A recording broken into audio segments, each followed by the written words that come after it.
All right, one last video on inverse functions. What I want to get out of this video is two things. I want to practice finding the inverse function of a different looking function. We've already found the inverse of a linear function and we found the inverse of a rational function and kind of learned how to do those. But here's one where you haven't seen anything that really looks like this before. So I want to show you how to figure out the inverse function for a function that kind of looks like this. And then I want to focus more on inputs and outputs. I have 4 questions asked here, and these are the 4 questions that I'm going to answer during this video. And what you'll see is each of these 4 questions can be answered without ever finding the inverse function. But also each of these 4 questions can be answered by finding the inverse function.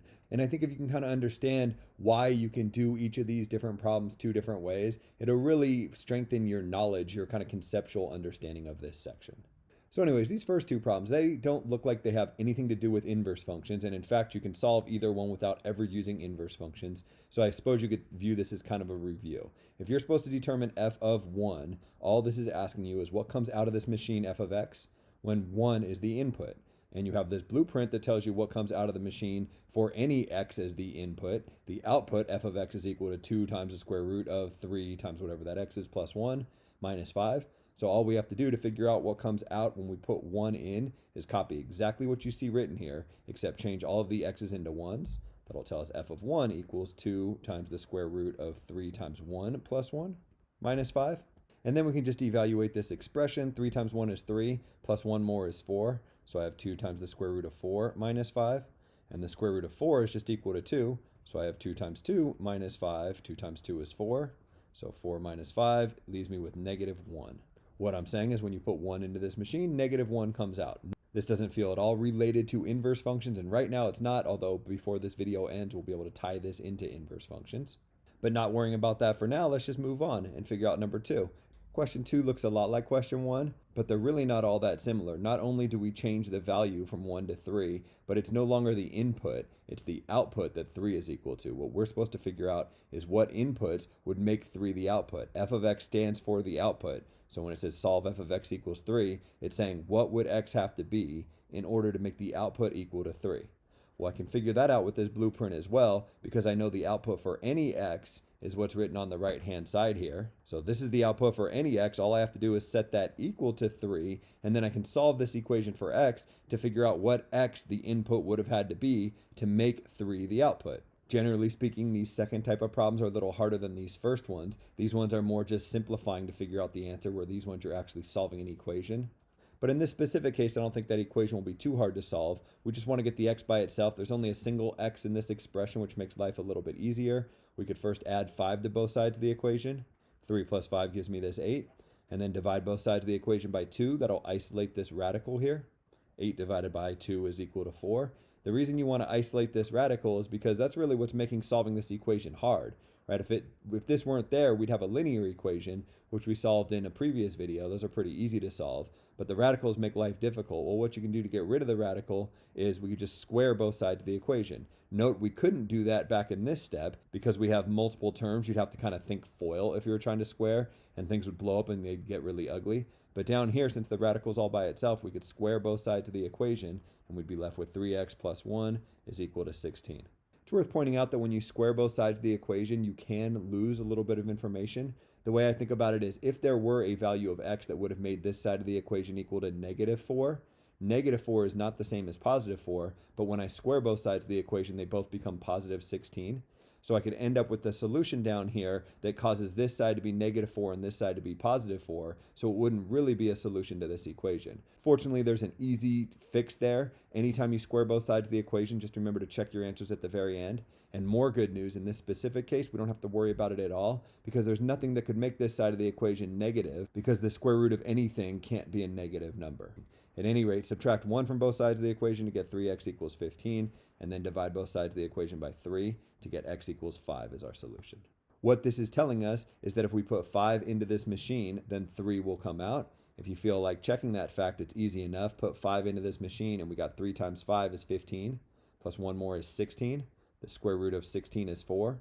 4 times 2 gives me 8, and that 8 minus this 5 gives me 3. Sure enough, when I put 5 into the machine, this 3 comes out of the machine.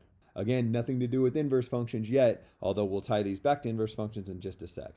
When you look at 3 and 4 here, now they're not referencing the function, they're referencing the inverse function. So your first intuition is probably, well, I better figure out what f inverse of x is. Because if I knew what f inverse of x was, 3 and 4 would be just like 1 and 2. I'd have some other function over here, and all I would have to do is change all the x's in that function into negative 3's, and I'd get my answer for 1.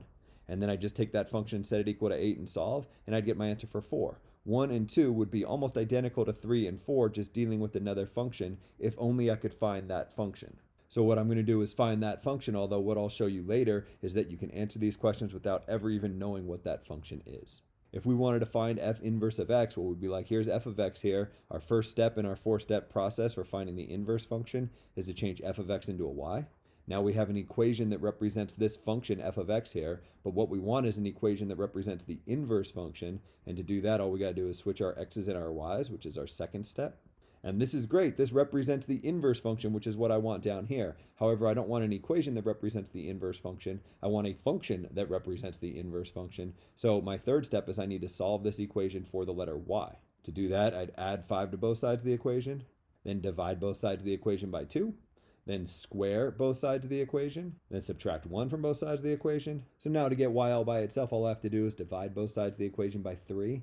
However, I'm not going to do that because if I divide both sides by 3, I'll get fractions inside fractions, and it'll just be kind of ugly. It'll be something I don't want to look at. But equivalent to dividing both sides of the equation by 3 is multiplying both sides of the equation by 1/3. So if I multiply both sides of the equation by 1/3, I get here. Note the careful use of parentheses. I need the entire left-hand side to get multiplied by 1/3, and if I didn't put these parentheses in here, the 1/3 would only hit this term that's being squared. It would not hit this -1. So these outer set of parentheses are really important here. If you didn't want these outer set of parentheses, you could take this 1/3 and distribute it to the two terms to end up with something that looks like this. And you're like, why stop there? Why not get rid of these parentheses by taking the 1/3 and distributing it in here? You can't do that, and that's because these set of parentheses, the stuff in there is squared, but this 1/3 is not being squared.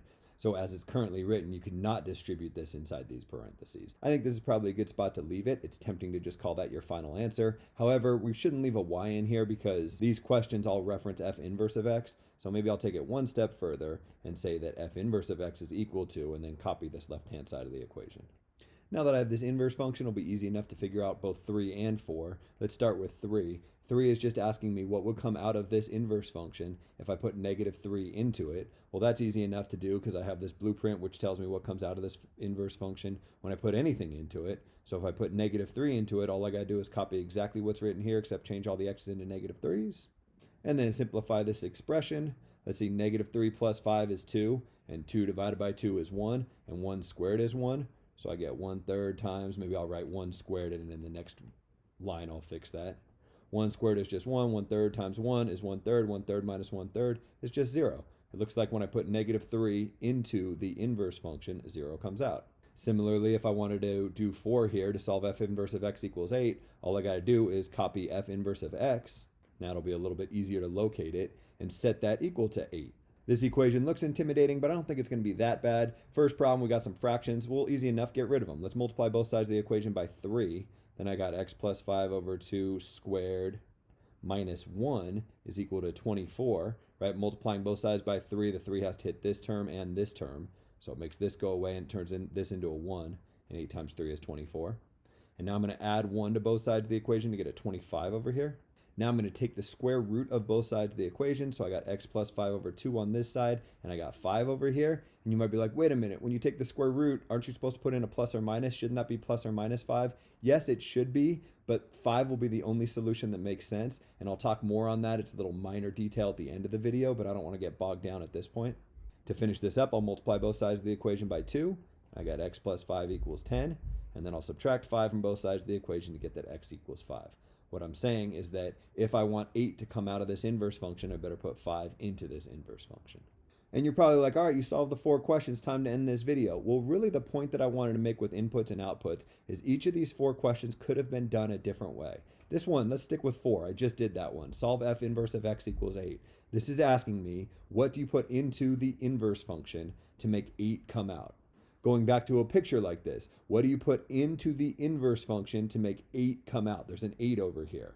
Well, what I put into the inverse function to make 8 come out, that's the exact same as asking the question, what would come out of the function if I put 8 into it? Because all an inverse function does is switch inputs and outputs, I can change this from a question about the inverse function to a question about the function itself. Instead of solving f inverse of x equals 8, I could just evaluate f of 8. Instead of finding the input that would make 8 come out of the inverse function, I could figure out the output that comes out of the function when I put 8 into it. 8 is the output of the inverse function, so 8 is the input of the function itself. If I could evaluate f of 8, I should get the exact same answer for number 4 here.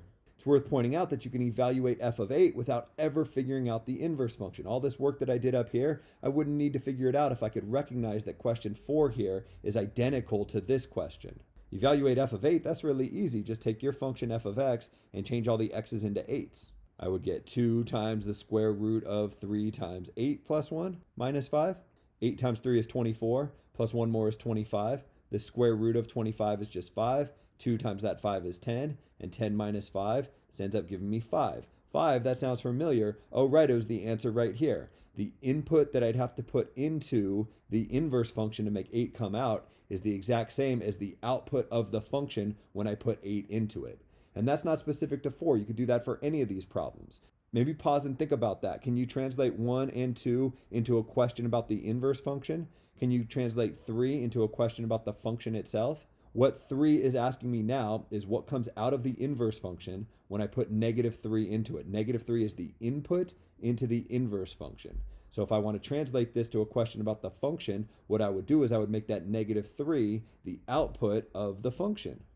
This question in green about the inverse function is the exact same as this question in blue about the function.